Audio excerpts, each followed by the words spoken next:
I'd like to call this meeting of the Board of the Maryland Stadium Authority to order. And this is our regular monthly meeting for June 2021. The first item of business to be considered is the approval of the open and closed meeting minutes. I'm sorry, the open meeting minutes from May 4th, 2021. Can I have a motion to consider? So moved. Second? Second.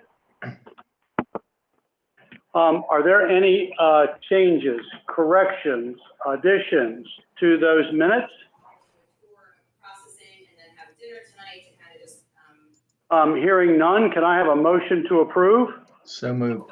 So moved. Second. Now, Second. and then kind of do a little reset. I'll go around and I'll take a voice vote. Gary? Yes.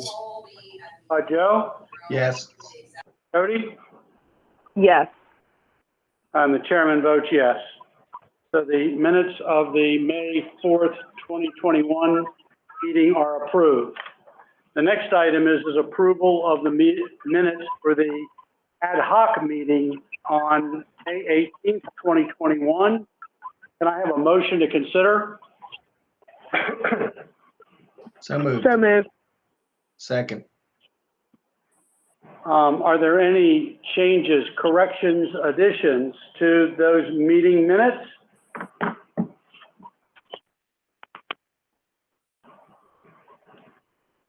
If not, can I have a motion to approve? So moved. Second? Second. I'll go around and I'll take a voice vote. Gary? Yes. Joe? Yes. Jody? Yes. And the chairman votes yes, so the minutes of the ad hoc meeting on May 18th, 2021 are approved. That takes us to the contract section of the agenda. The first item is under Camden Yards Sports Complex. And I think that I'll take tabs 3 and 4 together since they are tied together. Tab 3 is for parking management services, contract modification. And tab 4 is for stadium janitorial services, contract modification. And Jeff, are you taking this? Yes, Mr. Chairman, thank you. I can take both of these. As stated, both of these are directly related to expenditures for the MassVac site at M&T Bank Stadium, which will go through July 15th, 2021. Based on what we know and how they're going to operate or how they have operated and how they'll operate towards that date. For Aramark, who Sports Entertainment LLC, who is performing janitorial, we are requesting $377,500. The second one would be for SP Plus Corporation, who performs our parking management services.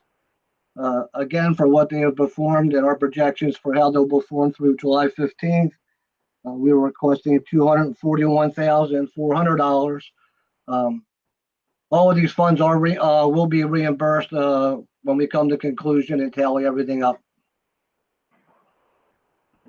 Can I have a motion to consider? So moved. Second? Second. Second. I'll go around and I'll see who has questions for Jeff. Jody, do you have questions? No question. Joe, do you have questions? No questions. And Gary, do you have questions? No questions. The chairman has no questions. Can I have a motion to approve? So moved. Second? Second. I'll go around and I'll take a voice vote. Jody? Yes. Joe? Yes. Gary? Yes. The chairman votes yes, and the contracts, our contract modifications are approved. And Jeff, thank you. Thank you, Mr. Chairman. Pardon me, Chairman. Minerva is on the line, but she's having difficulty unmuting. Joe March, can you help her?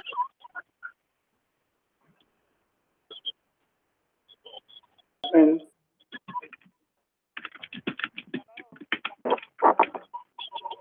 Thank Can you you. hear me? Yes. Okay. Can I ask everybody to mute their telephones, please? Thanks. The next item on the agenda is tab 5 under M&T Bank Stadium. This is for the Evertz Extended Warranty Service Agreement. And Jeff, are you taking this one too? Yes, Mr. Chairman, I can take this one. Thank you. Again, this is a pretty standard request for Evertz to take on the contract to extend their current hardware and software warranties for their equipment in our broadcasting control room at M&T Bank Stadium. This warranty will go July 1, 2021 through 6/30/2022 at a cost of $133,714.50. This is a budgeted line item for our operations in M&T and is 100% reimbursable by the Baltimore Ravens through our O&M budget. Can I have a motion to consider? So moved. Second?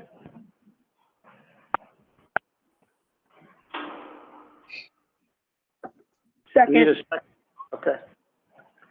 I'll go around and see who has questions. Minerva, do you have questions? No questions? Lenny, do you have questions?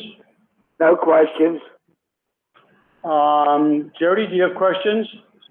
No questions. Joe, do you have questions? No. And Gary, do you have questions? No questions. Can I have now the chairman has no questions. Can I have a motion to approve? So moved. Second? Second. Second. I'll go around and I'll take a voice vote. Gary, how do you vote? Yes. Minerva? Yes. Joe? Yes. Jody? Yes. Lenny? Yes. The chairman votes yes, and the contract extension is approved. Thank you, everybody. Jeff, this might be the easiest day you've had here at the board. It's been pretty calm. And I'm Thank getting you. spoiled. I'm Thank getting you, spoiled. everybody. The next item is on tab 6, under Maryland Stadium Authority.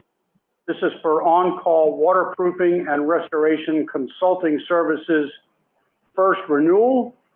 And Phil, who's in the room here, turn it over to you.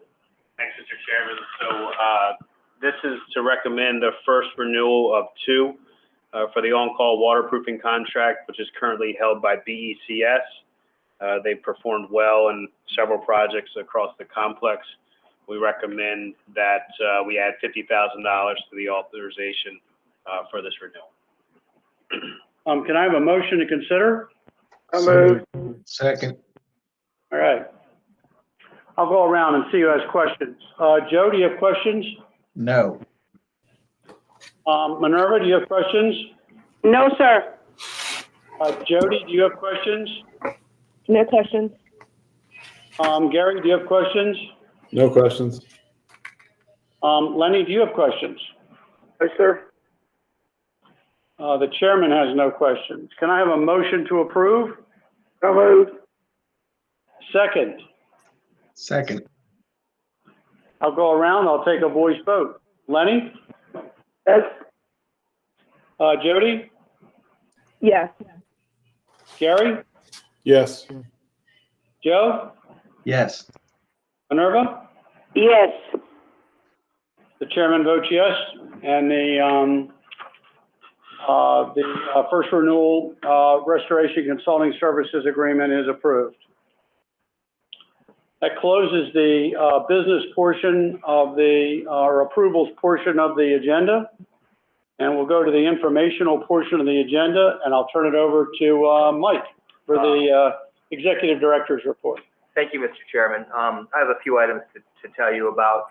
On May 17th, Mr. Kelso and I appeared before the Star Commission to talk about our answers to their questions. As you recall, the Star Commission was created in response to events at Maryland Environmental Services. So we answered a whole lot of questions through in writing on policy, governance,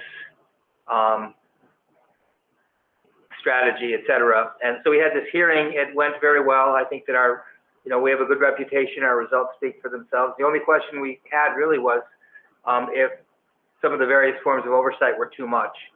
So I think in December, they're going to be producing a final report, though, and that's really where we'll find out what any recommendations they might make for independent agencies as a whole or individual agencies. The Office of Legislative Auditors, they were in here for 6 months or so, doing a legislative audit to check on our compliance with policy and also check on the quality of our internal controls. They're done, and that report should be due out soon. So once it is, Danny will share it with the audit committee, and then we'll share it with the board in general. Starting today, capacity restrictions were lifted at Oriole Park to Camden Yards, so they can go to 100% capacity, and they're going to do so. Vern may have something to tell you about any security changes that we've made in response to the lifting of the restrictions. On July 1st, MSA employees will be coming back to the office. We're going to operate on, presumably most people will be operating sort of under a kind of hybrid telecommuting and working in the office. However, we really need to make sure that we're open through the stated hours of the workday. So we're not going to have everyone telecommute, that's for sure. And I believe the July board meeting will be held in person too, the first one that's held in person. So, I think we're all looking forward to that. The mass vaccination site at M&T Bank Stadium, Jeff alluded to it. It's going to be closing in July 15th, I think is the last day. They've already reduced the number of hours, but again, it was a very important component of the state's response to the coronavirus. They've vaccinated over 200,000 people during the time they were open. And so, kudos to everyone involved on our side, University of Maryland, National Guard, et cetera. On May 27th, Unite Here Local 7, which is the union for hotel and restaurant workers in Maryland, is having another food relief event at the Camden Yards Sports Complex. This is the 4th relief event they've had. 3 of them involved food and 1 involved Christmas presents.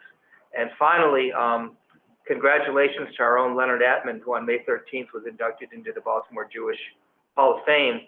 It was really an illustrious group that he was inducted with. It included David Cordish, a Hollywood producer of major motion pictures, a world-renowned pediatrician who's expert in epidemiology and vaccinations.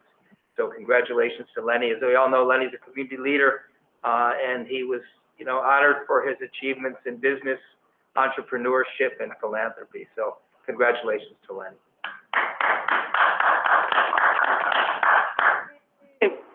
Thank you all very much. I appreciate it, and I'm humbled by it.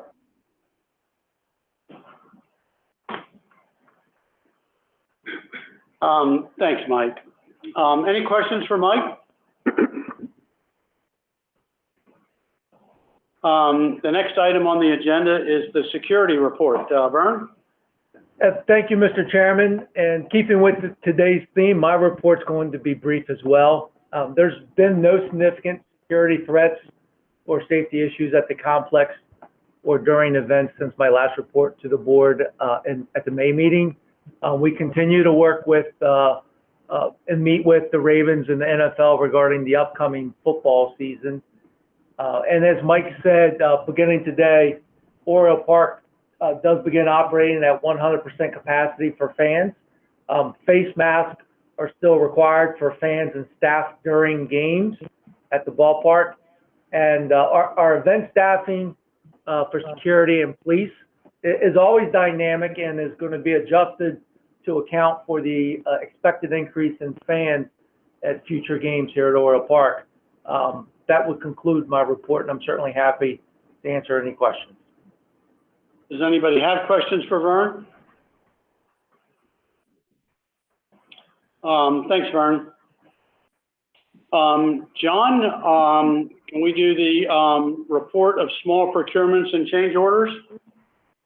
Yes, thank you, Mr. Chairman. So it was a pretty light package this month. I think we had 3 items, two of which were additional renewal items where we didn't need a lot of money. One is for the high-rise and glass cleaning services for the Camden Yards complex, and also the supply and maintenance for the portable toilets contract at M&T Bank Stadium. Both of those are first renewal options.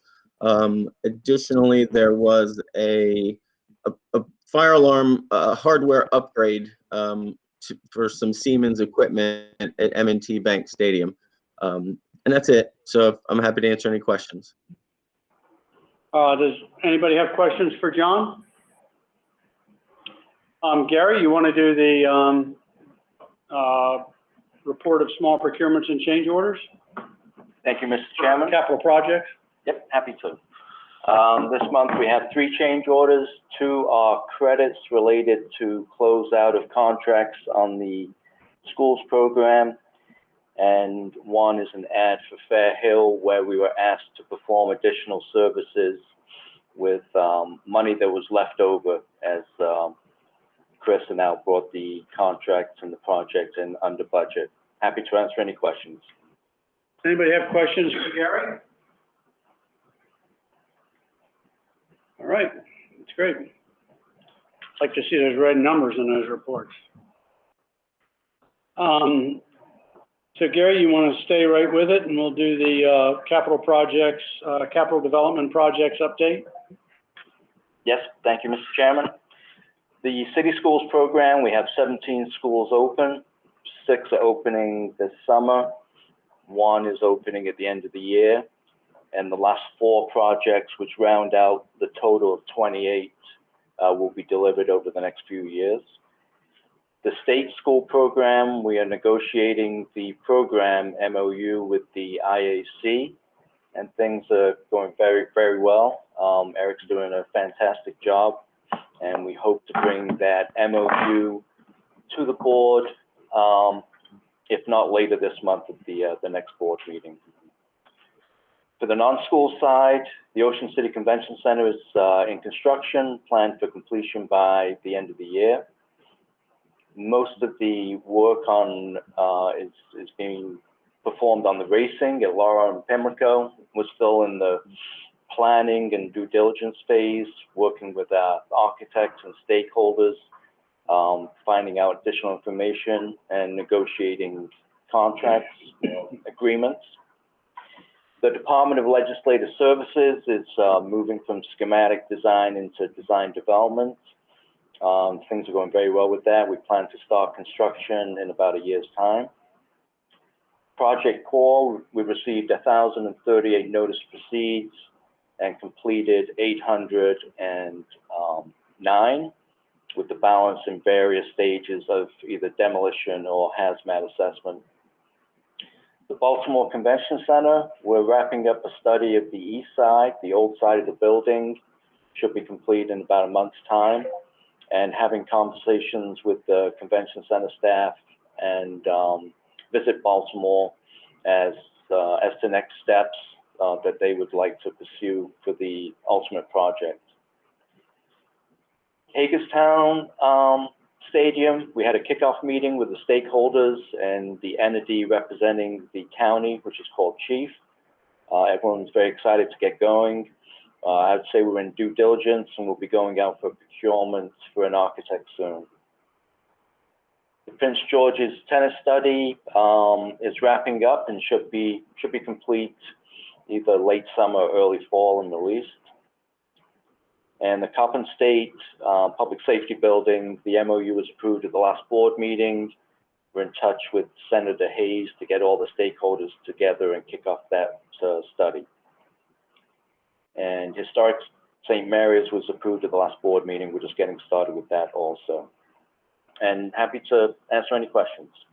Any questions for Gary? All right, Gary, thanks. The next item, David, why don't we do the leasing report and then go right into the financial report? Thank you, Mr. Chairman. Good afternoon, board members.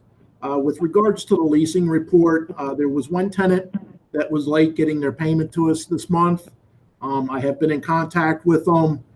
They explained to me that they had stopped their automatic payment with the bank and that they were just going to generate a check from the office, but forgot to do so. So it was my understanding that today they will be delivering a check for both the May and the June rent. So that will get us back up to everybody being up to date on their rent. With regards to leasing activities, Cushman & Wakefield has been in communication with a state agency looking for about 10,000 square feet. We're looking at the 8th floor in the South Warehouse.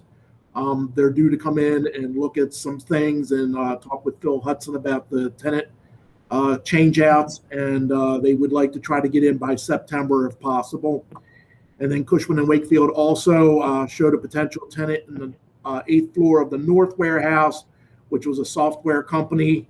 But they're also looking some other properties in Baltimore City, but they're also looking for a September move-in. And then with regards to the financial report, related to Camden Yards, for the month, we had a loss of about $700,000.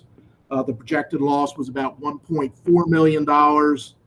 A lot of that was related to the baseball stadium budget being built kind of with a full capacity going into the beginning of the year.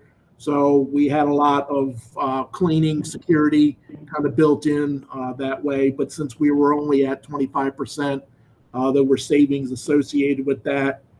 And then also in the month of April, we went ahead, the governor during the legislative process proposed a $1,000 bonus to each of the state employees throughout the state of Maryland. And we went ahead and we did the same thing with the organization. So each employee in April got a $1,000 bonus. There are some of that money was charged back to other programs and to the Ravens. So it wasn't 100% absorbed by the stadium authority, but we did participate in that. And then with regards to Baltimore City Public Schools, again, the overall budget is pretty much online. Payments were a little bit slower this month than what I had projected, but I expect that to catch up in the month of May as we head into the end of the year. And I'll be glad to answer any questions. Are there any questions for David? David, thank you very much. And Terry, are you on the line? I am, Mr. Chairman. Maryland Sports Monthly Update. Well, thank you, Mr. Chairman. The monthly update this go around, like many of the other reports, will be brief. We continue to make great strides with the World Cup effort, but no new news to update from FIFA and or U.S. Soccer quite yet. We're anticipating correspondence with them either late this week or early next week on next steps. Maryland Cycling Classic, we are now 97 days out from that event, and things are really picking up from sponsorship levels as well as the route and logistics portion of that event. So hopefully month of June will be very positive for the Cycling Classic. As it pertains to the Maryland 5-Star, they're doing their due diligence of getting prepped for the 5-Star. They are making great progress with sponsorship, asks and requests, and actually some fulfillment and filling those sponsorships. So that's positive news for them. And then from Team Maryland, moving into fiscal year 22, we are having great conversations about what this coming year activities will be, things we want to try to achieve as an initiative, and making great progress that way. And that's my report today. Are there any questions for Terry? Terry, thank you. Mm-hmm. Thank you. That brings us to the end of the agenda. Can I have a motion to adjourn? Second. Second. All in favor, say aye. Aye. Any opposed, please say no. Our meeting is adjourned. Thank you, everybody. Thanks. Thank you.